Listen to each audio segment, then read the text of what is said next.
Alright, I'm back. More Brante. So, let's get right into it. A friend in need. You arrive at the office one fine morning and find a visitor already sitting there. The visitor is none other than Thomas Guerrero. His heavy uniform already bears a captain's chevrons. Thomas looks nervous, his fingers drumming a foreboding staccato on the desk. Why has your old friend decided to pay you a visit? You pat your friend on the shoulder and congratulate him on his promotion. Thomas shrugs, quietly brimming with pride. I got bumped up a month ago. Apparently the Legion is running short on decent officers. And then I realize why there are so few of them. Wish I knew my direct superior was going to be our very own Commander Otton. Thomas grows grim at the mention of Otton. Listen, buddy, you and me, we always help each other out, right? That Archnean bastard, well, he challenged me to a duel, for the second time. He cut me down a month ago. That was my second lesser death. I know, I never told you, but it was tough. The gods, they spoke to me there, in the hereafter. But right now, I got something worse to worry about than matters of the soul. See, Otton, he remembers me from that time at the academy when I stood up to him at the party. Now he's gonna kill me again and again until my true death comes. So it's a duel. That's Otton's way of having fun with his subordinates. Angelo, I'm asking you as a friend, will you be my second at the duel? I know Prefect Elborn doesn't like any kind of sword fighting. It's one of the old traditions he wants to put a stop to. But if I show up without a second, he won't just kill me for a third time, he'll dishonor me too. You knit your brow in thought. In the Prefect's opinion, dueling is a lawless tool of noble tyranny. Elborn sees duels as an outmoded way of circumventing the legal system. He would be crushed to learn that one of his judges has been involved in a duel. Thomas sighs heavily. I know this is hard, pal, but I've got no one else to turn to. All the boys in the Legion fear Otton like the plague. You're the only noble who can support me in this. But I know this duel won't be the end. Our great Sir Otton will find an excuse for a third duel before you know it. That'll be my last one for sure. Thomas rolls up his sleeves of his uniform. 2 pitch black lines encircle his forearm. He is desperate, and it is easy to see why. One-on-one against an Archnean swordsman, he is doomed. The law forbids dueling, but if you refuse to show Thomas your support through your presence, your friend's spirit would be broken before his body can even be killed. You recall all the previous encounters with Otton in your youth. Is there a chance the distinguished Archnean will still remembers you? If you go to him and speak in Thomas's defense, will he even bother to listen? Okay, well, we only have one option. And that is to agree to be Thomas's second.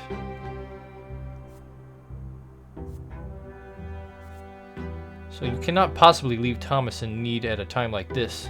You will go to the duel along with him. That makes an easy decision when you have no decision.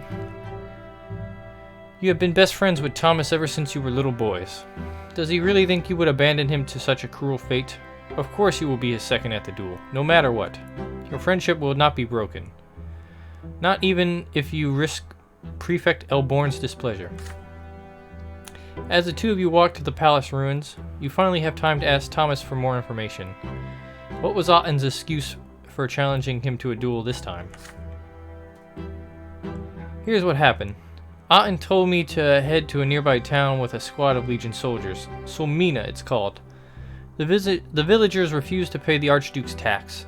Said they already paid the tax to Gaius Tempest's men. He's the overseer, so the law says the tax is his.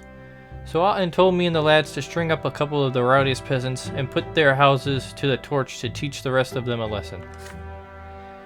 So we went there. And let me tell you, buddy, I didn't join the Legion to start hanging people and burning villages. So we decided to have a word with the village elders first.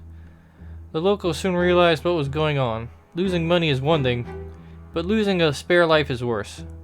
They hemmed and hawed and finally found enough cash to pay Archduke Melanitis. Which means we came back to Anazote with nobody dead and all the money for the treasury. But then the commander summons me and claims I didn't follow his order. Which means I also slighted the honor of the noble Archnean who's my commander. So he challenges me to a duel. And you know what? I'm not the first, Angelo. And I'm not the last. Any officer in the Legion could end up like me. Otton does as he sees fit, with no plans to stop. He's a commander. He's a noble of the sword. He's an Archnean. We're just dirt under his boot. Who's gonna rein him in? You reach the site of the duel just before dawn. By a half-crumbled wall you see a tall figure clad in a thick cloak. Dorius Otton, High Commander of Magra. Already expecting you. His azure fingers drum impatiently on the pommel of his sword. Thomas dutifully bows to his commander. Otton grimaces at him. You're late, Captain Guerrero. Why should I have to wait for you? You've insulted me again already. And who is this? I've seen your face before. Anyway, don't have time for this.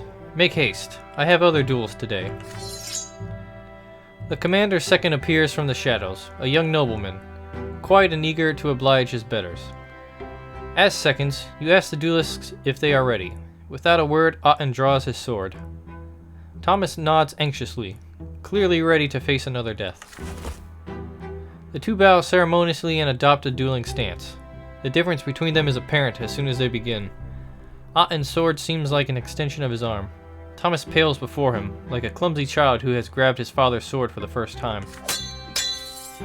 Everything about this battle shows that Otton treats this duel as no more than entertainment. The Archnean moves around so rapidly and gracefully, your friend can barely defend himself against the flurry of strikes. Then, for the smallest moment, Otton tones down his assault. And for the first time during the duel, Thomas makes a riposte.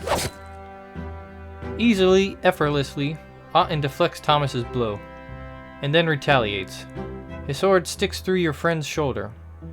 As soon as you see the blade drew blood, you shout for the duel to end. The debt for the insult has been paid in blood. If the loser of this duel is ready to offer his apology, the fight must stop. What? Is some human trying to teach me the laws of the duel? I am an Archnean of the Otton dynasty. There is no one here who would teach me the ways of honor. His sword flashes and stabs your friend straight through the heart. A wet red spot begins to spread across Thomas's shirt. Your friend stumbles backward.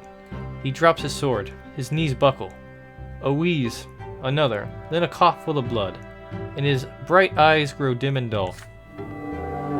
Slowly, Thomas's body disappears. His blood-stained clothes, his sword, and his footsteps in the dust are all that remains. Otton hands his sword to his second, who is ready to wipe it down. Well then, that pitiful human will face another duel very soon. Let's hope he fights better during his last life. When your friend is reborn, tell him my exact words. The Archnean walks away, calm and composed, his second in tow. Dazed and numb, all you can do now is gather your friend's belongings and bring them to his house. Unless you intervene, Thomas is doomed to meet his true death soon. You are a judge, but to an Archnean of such rank and birth, your authority means nothing. Is there any way you can help your friend? Okay, well, I see Thomas is in deep trouble here.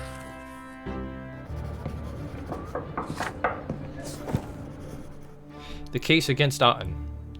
The day after your meeting with Thomas, time slows to a crawl. As you examine one case after another, you cannot help but think back to your friend and his fate, again and again. There's a knock at the door. Baron Bourne, the prefect, has decided to pay you a visit. I have a matter to discuss with you, Brante. Would you mind if we take a walk? It's getting a bit stuffy in here. The prefect clearly wants to discuss something in private. You walk down the stairs together and leave the prefecture.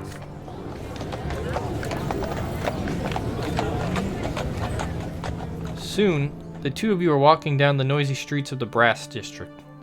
The wind is strong today, the gray sky mercifully overcast. The people around you are bartering, buying and selling eagerly. The streets are full of craftsmen and factory workers. Merchant carts squeak as they roll down the streets.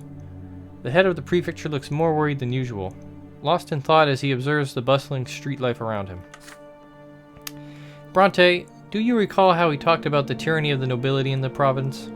Dorius Otton, the High Commander of Magra, is on a murderous spree. He challenges his subordinates to duel for the slightest infraction and slaughters them with impunity. If our law is unable to protect anyone from the violent tyranny of the Arctians, who will ever respect the law? It's time we put an end to this. As long as I'm in charge of the prefecture, establishing the rule of law over people of all estates and titles is the most important task. But people like Otton stand in our way.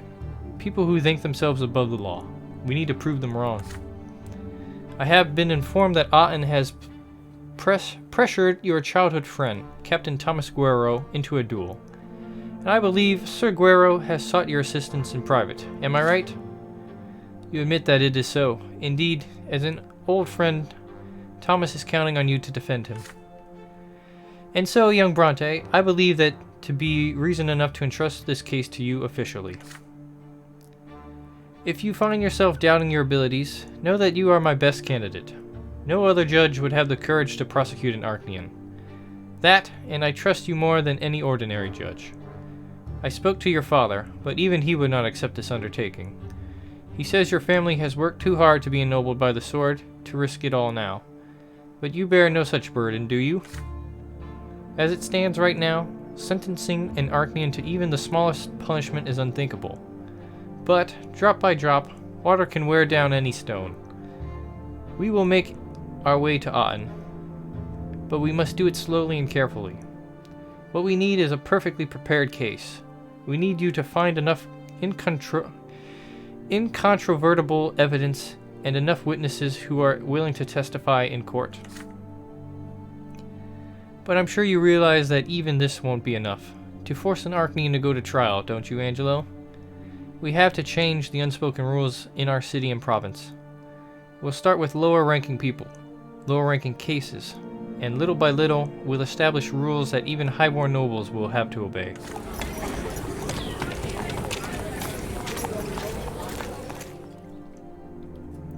All of a sudden, Elborn stops. Standing in the middle of the street, bustling with life, he points out a number of commoners hurrying about their businesses. Just look. All these people need to know that there is such a thing as justice. The law must apply to all of them, no matter their lot, whether suffering, praying, or ruling. They need to know they can rely on us judges to enforce the law against anyone and everyone. I am counting on you in this, Sir Brante. You stand motionless as Elborn studies you intently. From now on, from this moment forth, you will prosecute a case against the High Commander of Magra, a highborn Arctian with an ancient dynasty. This is a pivotal moment in your destiny and your career. You could rise higher than ever, or plunge into obscurity and ruin. You decide to talk about Thomas and his fate. Right now, he represents your best chance of getting Otton indicted. But there is absolutely no guarantee he will live to speak at trial. If you are to oversee this case, ensuring his safety has to be the first thing you do. You're right, Brante. We need Thomas Guerrero to see this to the end. But remember, this is about more than just your friend and his fate. This is a matter of law and justice for the entire province. The peril to Sir Thomas's life is great indeed, but if you openly defy the High Commander right now, your standing will suffer accordingly. You could find a safe shelter for Sir Thomas, away from Otton, but if Thomas remains in the city, he might be of use when you begin looking for Otton's other victims. I realize you are looking for a way to rescue your friend, but right now we must all use caution, lest our entire case cause suffer. What say you, Angelo? What is your plan? Okay, so, not an option. We can send him out of Anazote. We can have Thomas taken into custody. We can let Thomas roam freely.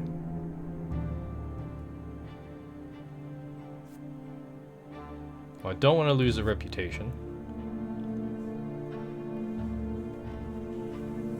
This will bump us down in career and willpower, so we're going to get low in both of those.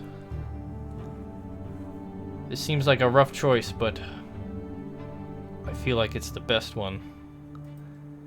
You choose to exercise caution and refrain from getting involved in Thomas's fate.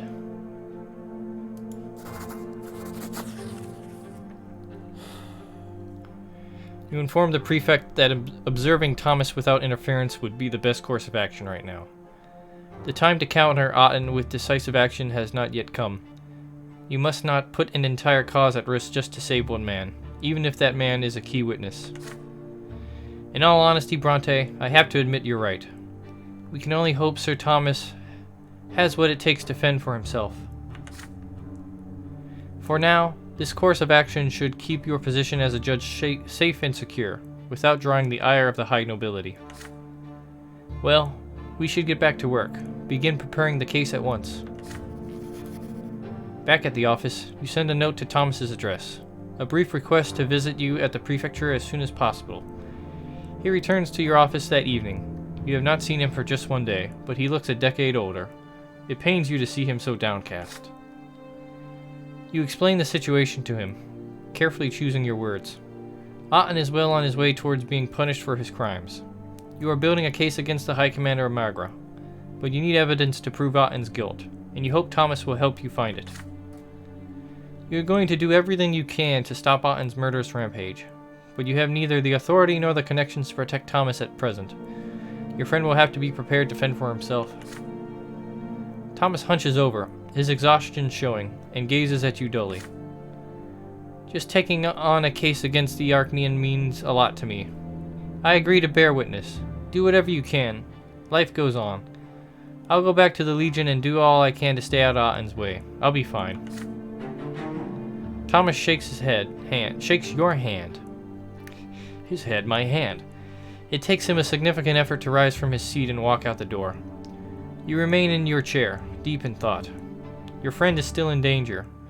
When will Otton be reminded of his existence now? At least your own position is safe for now. Okay, Thomas is in a perilous position. But my career is doing good. That's what matters, right? We have been entrusted with a case against the noble and influential Arachnean, the High Commander of the province. He is accused of violence against his own legionaries.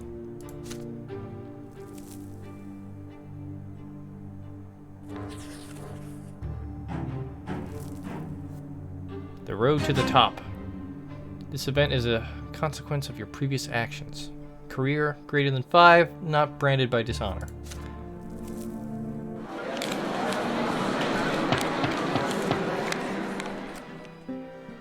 Your actions result in well-earned progress up the professional ladder. You're expected to have a glorious future in the field of law. You receive more and more invitations to balls and noble gatherings. High-ranking nobles wish to befriend you. Powerful people have been keeping a close eye on your ascent. Today, a personal letter from the magistrate Remy Elverman is delivered to your home. Sir Angelo Brante, I would like to further our acquaintance and discuss certain matters over a glass of Illyrian. I will expect you at my estate this afternoon. Accompanied by servants, you walk down the imposing enfilade of Elverman's granite manor. Gold, tapestry, stone carvings of ancestors' profiles. Compared to this luxury, your own home seems tiny and cramped. Elverman greets you by the fire. At home, the influential ruler of the city seems peaceful and amiable. Judge Brante, pray come in. I'm delighted to see you again. Servants, pour us some wine. Please have some, Angelo. Though your most recent deeds call for much more than a glass of Illyrium. I'll be frank. After our first encounter, I had my doubts about your trustworthiness. But now you have proven by your actions that you have a future. You sip the wine. It is excellent, as expected. You calmly reply that you strive to serve the Empire and the Prefecture faithfully and in the manner you deem proper. I am overjoyed to see that the younger generation honors our traditions and cares about the fate of our nation. We have that in common, you and I. Many see me as merely power-hungry. But why would power itself be of interest to me? My family is already powerful and wealthy. Its position is secure for many generations to come. No, my friend. I need power to save the city that has been entrusted to me from a grave threat. Take a look around you. More and more insurgents are preparing a bloody uprising among the common folk. The new faith compels people to defy their lots. The foundation of the Empire has been shaken. What do you think? Will a new world be born from this? Those who hope to see this happen seem to have forgotten that our world was created in accordance with the twins' design, and we are already on the cusp of provoking their wrath. Elvermans is becoming truly incensed. Apparently the fate of the Empire is not just a subject of idle chatter for him. You must understand, Brante. I've seen plenty of starry-eyed idealists yearning to change the world, and I know where those dreams lead.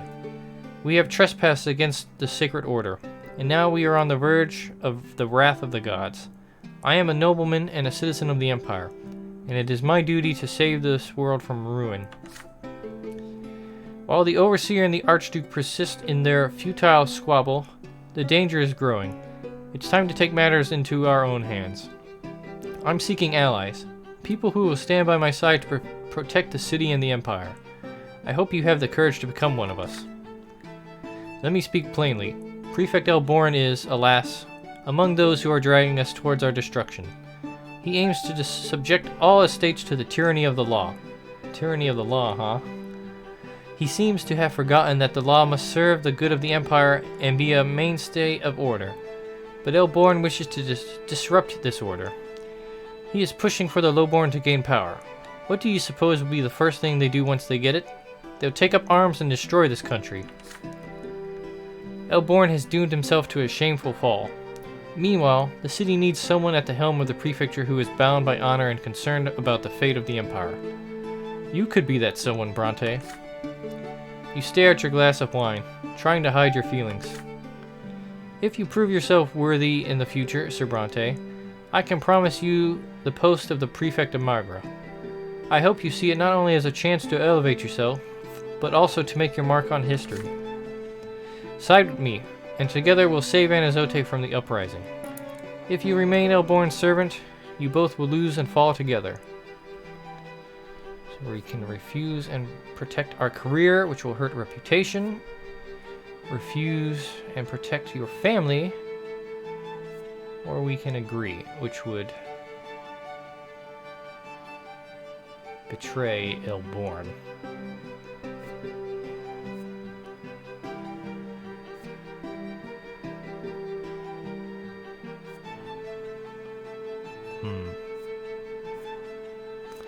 I think I need to refuse and protect my family. You remain loyal to Elborn and try to salvage your family's reputation.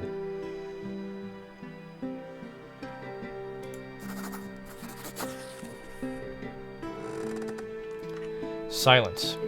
You hold the magistrate's heavy stare and respond calmly that you are not prepared. You are not prepared to make any promises. Where's the two? You thank Elverman for his trust, but you are a judge of the prefecture, and you already have a superior. Elverman frowns, shakes his head disdainfully, and rises from his chair. I'm very sorry to hear that, Sir Brante. I had high hopes for you. We could have achieved so much together. Soon you'll see what you've chosen. You'll see that you've chosen the wrong side. Farewell. Back at home, you describe your conversation with the magistrate to your father. Elverman's threatening tone is alarming. An enemy as powerful as the magistrate could turn the nobility of Anazote against your family.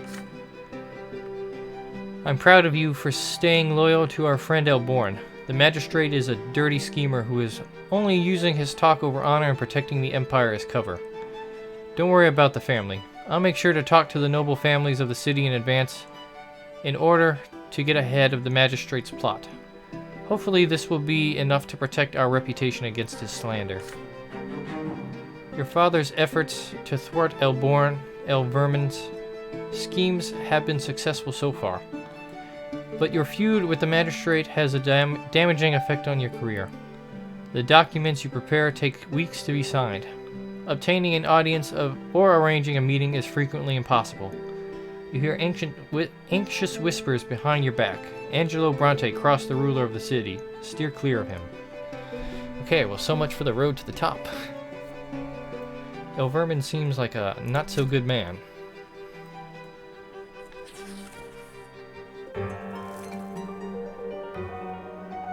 "11:41. The procession to the tree. A holy day is coming. A day when the entire Empire thanks the twins for the silver tree. The sign they left behind as a reminder of their eternal presence in the world. This momentous occasion is especially important for Anazote, but the clergy cannot agree on how best to celebrate it. Father Lennart has called for all worshippers of the twins to approach the temple of the silver tree and kneel before the sacred relic. But the old clergy balks at the idea of Lennart and the new believers leading the ritual. The day has come. An immense crowd is moving in a procession towards the temple near the silver tree, where Father Lennart awaits. But an inquisitor by the name of Jeanne stands in their way. She strikes a defiant pose. Confronted by a member of the Holy Order of the Inquisition, the procession reluctantly stops. People, turn back. Those who attend Lennart's rite will succumb to the new faith. Those who reject the lots will defy their divine design. You are about to bring the wrath of the gods down upon us all. Open your eyes, go back to your homes, and pray to the twins. The procession wants to move, but the people are confused, until Father Lennart himself walks out of the temple to meet Jeanne face to face. People of Anazote, no one has the right to deny you the sacred ritual of worshipping at the tree, not even the Inquisition. Is such a denial not more likely to provoke the wrath of the twins? The Inquisition must know that the new faith does not seek to challenge or defy the twins. We are merely trying to correct the mistakes of those who came before us. We do not anger the twins. We merely vex those who refuse to accept the dawn of a new age. Jeanne finds herself between a rock and a hard place. Seeing that she has no other choice, she lets the procession pass. The new faith's numbers have swelled of late. It cannot be stopped now. Okay, well, the schism is in full effect.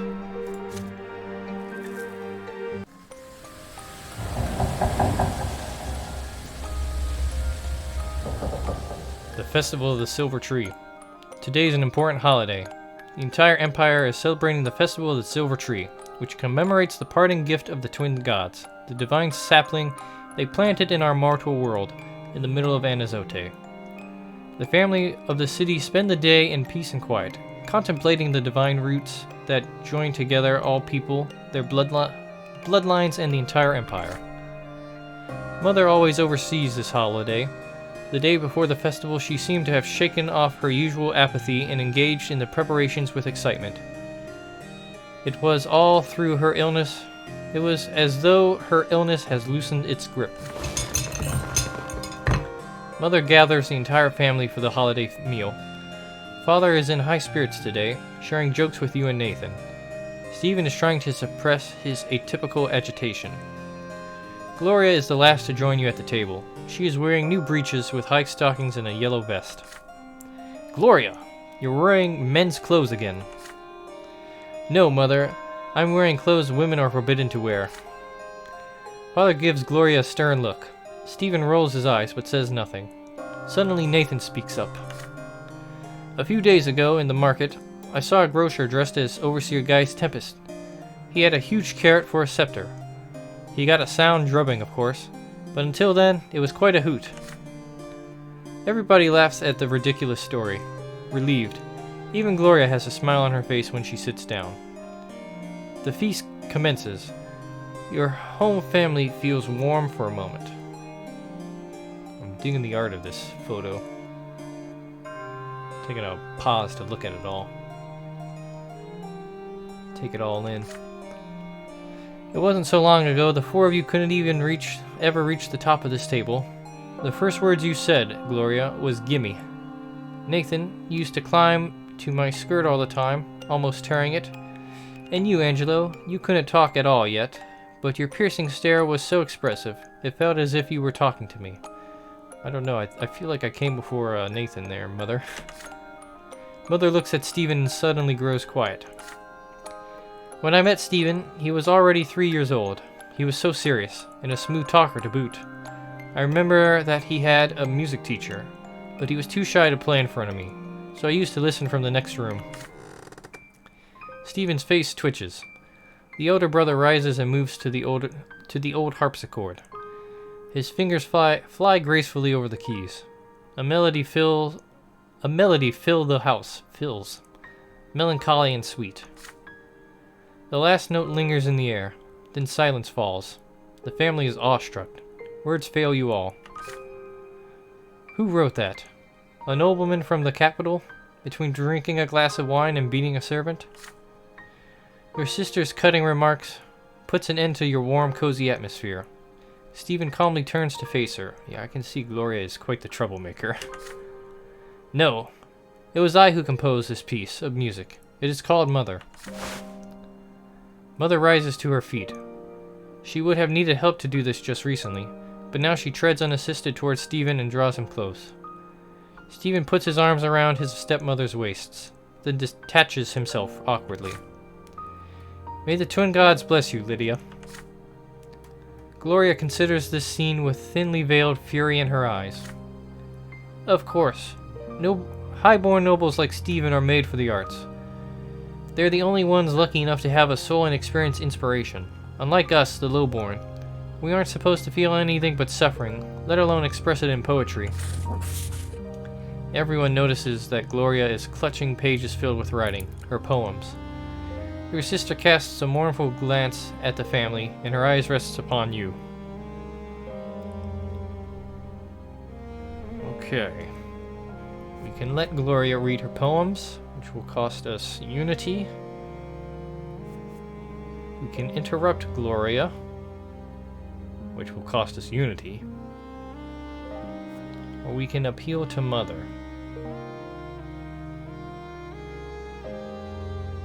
Well, this definitely seems like the best choice of the three, so I think I will appeal to Mother. Let Mother calm Gloria down. You walk up to Mother. Take her hand in yours, and whisper in her ear. It is time for her to interfere and save the family celebration.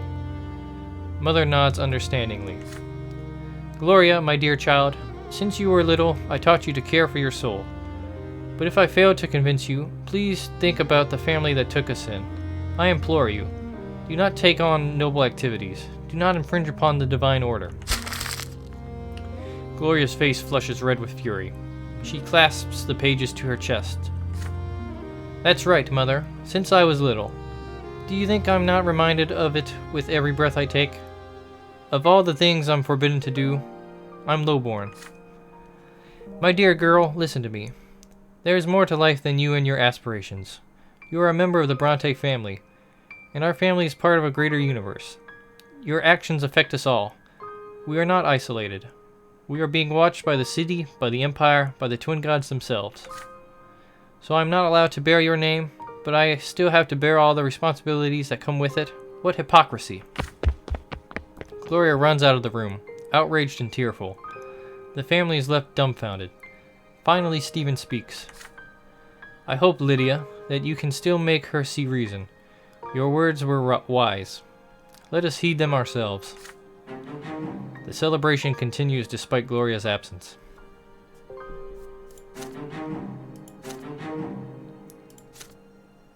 Well, not much to say about that, but my manipulation is up. A rendezvous with Octavia. But before then, I think I will go ahead and call it here.